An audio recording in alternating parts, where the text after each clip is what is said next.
Bismillahirrahmanirrahim. Assalamualaikum warahmatullahi wabarakatuh. Kami dari kelompok 4 Ilmu Akhlak akan mempresentasikan materi yang berjudul Akhlak terhadap sesama manusia. Sebelum mulai ke materi, saya akan memperkenalkan diri terlebih dahulu. Nama saya Siti Hardianti sebagai moderator dan pemateri, teman saya Linda sebagai pemateri, Marwah sebagai pemateri, dan Siti Solehah sebagai pemateri. Sebelum kita mulai, mari kita baca doa terlebih dahulu. Bismillahirrahmanirrahim. Baik, kita masuk ke materi pertama yang akan dibawakan oleh saya sendiri, yaitu pengertian akhlak. Apa sih akhlak itu? Mari kita simak penjelasannya. Akhlak secara terminologi berarti tingkah laku seseorang yang didorong oleh suatu keinginan secara sadar untuk melakukan suatu perbuatan yang baik. Dalam kehidupan terdapat jalinan suatu hubungan, yaitu manusia dengan Allah yang disebut hablum minallah, manusia dengan manusia yaitu hablum minannas, dan juga manusia dengan alam. Sebagaimana diketahui bahwasanya agama Islam mengajarkan untuk berakhlak mulia kepada sesama makhluk. Pada hakikatnya, manusia adalah makhluk sosial, yang mana dalam menjalankan kehidupannya, ia tidak bisa terlepas dari bantuan orang lain. Manusia yang satu dengan manusia yang lain seharusnya bisa saling berkontribusi agar terciptanya suatu kehidupan yang rukun dan harmonis. Salah satu hal yang menjadi peran penting dalam pelaksanaan hubungan sosial antar sesama adalah dengan adanya akhlak. Seperti yang diketahui bahwa akhlak yang tidak lain adalah budi pekerti. Budi pekerti merupakan sebuah aspek dalam jiwa seseorang yang memicu untuk melakukan suatu perbuatan tanpa perencanaan. Akhlak merupakan hal yang peranannya sangat penting karena akhlak merupakan pembeda antara manusia dengan hewan atau makhluk lainnya. Oleh karena itu, dalam kehidupan, akhlak mempunyai andil yang besar. Dalam kehidupannya, antar manusia pasti akan saling berkesinambungan dan juga berhubungan. Karena pada kenyataannya, manusia dikelilingi oleh manusia lain. Seorang manusia harus berbuat baik kepada yang lain, agar manusia yang lain pun dapat memberikan timbal balik yang baik juga. Jadi, kita sebisa mungkin harus berbuat baik kepada sesama. Sekian penjelasan dari saya. Kita dengarkan penjelasan selanjutnya yang akan dibawakan oleh teman saya. Terima kasih.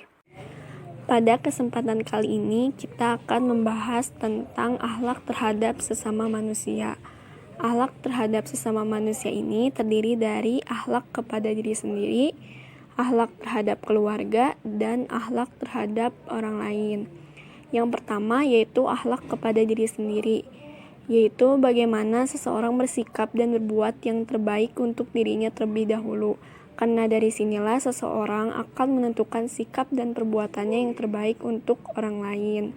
Sebagaimana yang sudah diperintahkan oleh Allah Subhanahu wa taala dalam Quran surat Al-Tahrim ayat 6 yang artinya, "Hai orang-orang yang beriman, peliharalah dirimu dan keluargamu dari api neraka."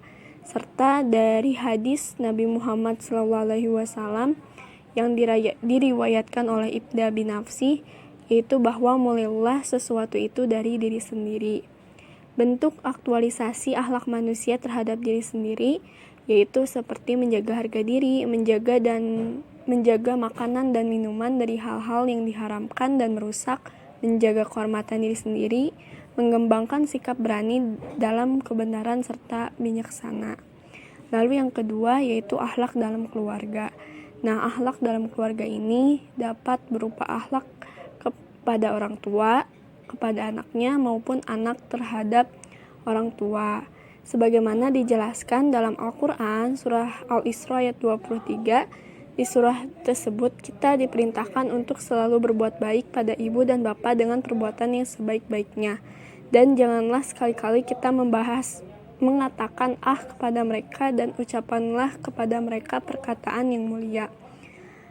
Lalu adab orang tua terhadap anaknya, yaitu menurut Imam Al-Ghazali sebagaimana disebutkan dalam kitabnya berjudul Al-Adab Fiddin, 5 adab orang tua terhadap anak-anaknya yaitu Adab orang tua terhadap anak yakni membantu mereka berbuat baik kepada orang tua, tidak memaksa mereka berbuat kebaikan melebihi batas kemampuannya, tidak memaksakan kehendak kepada mereka di saat susah, tidak menghalangi mereka berbuat taat kepada Allah Subhanahu wa taala, tidak membuat mereka sengsara disebabkan pendidikan yang salah. Lalu yang ketiga yaitu ada akhlak kepada orang lain. Akhlak kepada orang lain ini dapat kepada tetangga ataupun orang lain yang tidak seagama. Pada dasarnya, akhlak terbagi menjadi dua macam jenis, yaitu al-akhlak al-mahmudah yang artinya akhlak baik atau terpuji, dan al-akhlak al-madmumah yang artinya akhlak buruk atau tercela.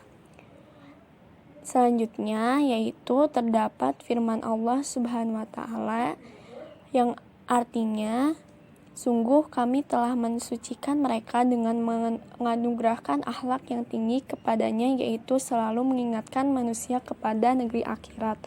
Quran Surat Syad ayat 46. Dari penjelasan di atas, akhlak merupakan anugerah, maka kita mengamalkan akhlak kepada hal-hal yang baik, dampaknya pun akan baik untuk diri kita sendiri ataupun orang lain. Assalamualaikum warahmatullahi wabarakatuh. Baik, di sini saya akan menjelaskan tentang akhlak mulia manusia terhadap sesama manusia. Kita sebagai manusia yang mana sebagai makhluk sosial akan saling membutuhkan dengan manusia lainnya. Adapun akhlak mulianya yang pertama yaitu berhusnudzon atau berprasangka baik. Sebagaimana diterangkan dalam Quran Surat Al-Hujurat ayat 12, yang mana artinya, wahai orang-orang yang beriman, jauhilah banyak dari prasangka, sesungguhnya sebagian dari prasangka itu dosa. Dan janganlah kamu mencari kesalahan orang lain, dan janganlah di antara kamu yang menggunjing sebagian dari yang lain. Apakah di antara kamu yang suka memakan daging saudaramu itu sendiri yang sudah mati? Tentu saja kamu akan merasa jijik, dan bertakwalah kepada Allah. Sungguh Allah yang maha menerima tobat juga maha penyayang. Jadi kita sebagai sesama muslim atau sebagai manusia haruslah berprasangka baik dan tidak dianjurkan untuk berprasangka buruk kepada sesama manusia lainnya. Juga dalam ayat tersebut dijelaskan bahwa kita bukan hanya diharuskan untuk berprasangka baik saja, tetapi kita juga dilarang untuk mencari-cari kesalahan orang lain, dilarang pula untuk menggunjing atau dengan kata lain bergibah, karena dengan bergibah kita diibaratkan sama saja dengan memakai bangkai saudara kita yang telah mati. Yang kedua yaitu tasamu atau tenggang rasa atau toleransi. Tasamu dalam artian tenggang rasa merupakan salah satu bentuk akhlak mulia yang harus senantiasa dijaga dan diaplikasikan dalam kehidupan bermasyarakat. Tasamu juga berarti toleransi, yang mana adanya penanaman sifat menghargai kepada orang lain, baik itu sependapat, pemikiran, pendirian, ataupun hal lainnya. Dasar dari toleransi adalah kasih sayang, di mana dari kasih sayang itu muncullah suatu ikatan yang tak lain adalah ikatan persaudaraan atau yang disebut dengan ukhuwah. Dalam salah satu hadis mengatakan, perumpamaan orang-orang mukmin dalam hal saling mengasihi itu bagaikan suatu tubuh. Apabila satu merasa anggota tubuhnya sakit, maka anggota tubuh yang lain pun akan merasa sakit. Hadis riwayat Bukhari. Yang kedua yaitu tawadu atau rendah hati. Tawadu tidak lain adalah rendah hati kepada sesama manusia, adalah salah satu bentuk akhlak terpuji, di mana seseorang merendahkan hatinya di hadapan orang lain dan berinteraksi dengan rasa kasih sayang juga kelembutan tanpa membeda-bedakan satu dengan yang lainnya. Sifat tawadu akan menghasilkan rasa persamaan yang mana nantinya menuju pada keadilan, juga rasa saling menghargai. Dalam suatu hadis, Rasulullah Shallallahu Alaihi Wasallam bersabda, sesungguhnya Allah telah mewahyukan kepadaku agar kalian saling merendahkan diri, sehingga salah satu dari kalian tidak saling membanggakan dan tidak saling mendolimi yang lain. Hadis riwayat Muslim. Dengan sikap tawadu, maka kita akan terhindar dari sifat sombong atau penyakit hati lainnya. Yang keempat yaitu ta'awun atau tolong-menolong. Tolong-menolong sangat dianjurkan. Banyak cara yang bisa dilakukan untuk menjalin kehidupan yang rukun atas dasar rasa persaudaraan, terlebih bagi sesama muslim ataupun yang bukan non-muslim. ataupun yang bukan muslim. Salah satunya adalah dengan berta'awun. Ta'awun adalah berbuat baik di mana adanya tindakan saling tolong-menolong antar seseorang kepada orang lain dengan ikhlas tanpa pamrih. Dengan adanya ta'awun bisa meningkatkan nilai sosial seseorang dalam kehidupan bermasyarakat. Islam sangat menganjurkan umatnya untuk berlomba-lomba dalam kebaikan, di mana orang yang melakukan kebaikan itu akan diberikan balasannya, walaupun sekecil apapun itu bentuk kebaikannya.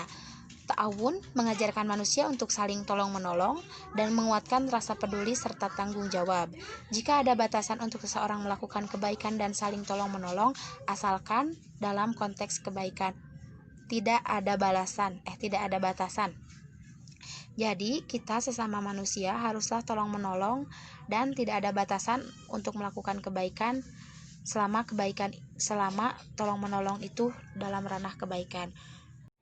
Akhlak mulia terhadap sesama manusia yang selanjutnya yaitu ada al-syafaqah, yaitu sikap yang selalu ingin berbuat baik dan menyantuni orang lain. Sebagaimana yang disabdakan oleh Rasulullah SAW, yang artinya merugilah seseorang hamba yang dalam hatinya tidak diberi Allah sifat belas kasihan terhadap orang lain. Hadis riwayat Ibnu Asakir yang bersumber dari Amri bin Hubay. Lalu ada juga al-ikha, yaitu sikap jiwa yang selalu ingin berhubungan baik dan bersatu dengan orang lain. Al-nasihah, yaitu memberi nasihat atau suatu upaya untuk memberi petunjuk-petunjuk yang baik kepada orang lain. Lalu ada kazmu al-goizi atau menahan amarah, yaitu upaya menahan emosi agar tidak dikuasai oleh perasaan marah terhadap orang lain. Al-himu, sopan santun, yaitu sikap jiwa yang lemah lembut terhadap orang lain. Al-afu, yang artinya suka memaafkan, yaitu sikap dan perilaku seseorang yang suka memaafkan kesalahan orang lain. Selanjutnya yaitu al-akhlak al-madmumah atau akhlak buruk terhadap sesama manusia, yaitu contohnya seperti mudah marah, al-godob, iri hati atau dengki, yang artinya al-hasadu atau al-ihdu, mengumpat atau al-ghibah, sombong, sikap kikir atau al-bukhul, dan berbuat aniaya atau al-jumlu. Maka akhlak-akhlak tersebut akan membuat suatu kehancuran akhlak dalam bermasyarakat dan persaudaraan, seperti yang dikatakan oleh Syauqi Bey, yang artinya kekalnya suatu bangsa selama kekalnya akhlak. Jika akhlaknya lenyap, musnah pula lah bangsa itu. Assalamualaikum warahmatullahi wabarakatuh. Di sini saya akan menjelaskan manfaat dari akhlak mulia. Yang pertama, timbulnya rasa persaudaraan atau disebut juga dengan ukhuwah. Persaudaraan timbul ketika antara satu orang dengan orang lain muncul rasa nyaman. Rasa nyaman tersebut dibuat ketika seseorang memiliki budi pekerti yang baik. Orang yang berbudi pekerti yang baik akan senantiasa berlaku ramah dan lemah lembut kepada siapapun, hingga akhirnya dapat memicu rasa kasih dalam balutan ukhuwah. Maka dari itu, hendaknya kita sesama makhluknya menjaga ukhuwah. Kemudian yang kedua, mencegah permusuhan. Permusuhan timbul ketika adanya kontra. Permusuhan bisa diawali oleh rasa kekecewaan, rasa sakit hati, hingga dendam. Faktanya sampai saat ini masih banyak permusuhan yang terjadi, baik permusuhan yang bersifat sederhana hingga permusuhan yang bersifat kompleks. Padahal dalam sebuah hadis dikatakan bahwa orang yang paling dimurkai Allah adalah orang yang selalu menabuh gendering permusuhan. Hadis riwayat Bukhari. Kemudian yang ketiga, membersihkan hati dari sifat egois, iri, dan penyakit hati lainnya. Bukan hanya fisik atau tubuh yang selalu bisa dilanda penyakit, namun hati juga tidak lain adalah nurani, juga bisa diserang oleh berbagai macam penyakit hati. Penyakit hati yang paling umum adalah egois, iri, dan angkuh. Beberapa penyakit hati tersebut muncul karena kurangnya pembinaan pada hati. Salah satu pencegahan atau pembersih diri dari penyakit hati itu adalah dengan menerapkan beberapa bentuk dari akhlak mulia. Kemudian yang keempat dan yang terakhir yaitu memperoleh iman yang sempurna. Akhlak yang baik bisa memunculkan rasa asih juga kasih.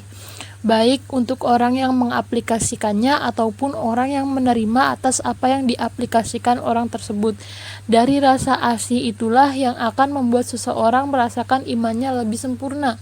Dalam hadis pun diterangkan bahwa tidak sempurna iman seseorang di antara kamu sampai ia mencintai saudaranya seperti ia mencintai dirinya sendiri. Hadis riwayat Muslim. Dalam hadis tersebut akan sangat terlihat jelas bahwa seseorang mukmin itu akan merasakan iman yang sempurna ketika dirinya sudah bisa mencintai saudaranya seperti mencintai dirinya sendiri. Hal itu berkesinambungan dengan beberapa jenis pendekatan atas rasa persaudaraan seperti empati, simpati, juga toleransi. Mungkin itu saja penjelasan dari saya. Wassalamualaikum warahmatullahi wabarakatuh. Nah, itulah penjelasan dari kelompok kami mengenai akhlak terhadap sesama manusia. Mudah-mudahan banyak manfaatnya, juga bisa kita terapkan di kehidupan kita. Kurang dan lebihnya mohon maaf.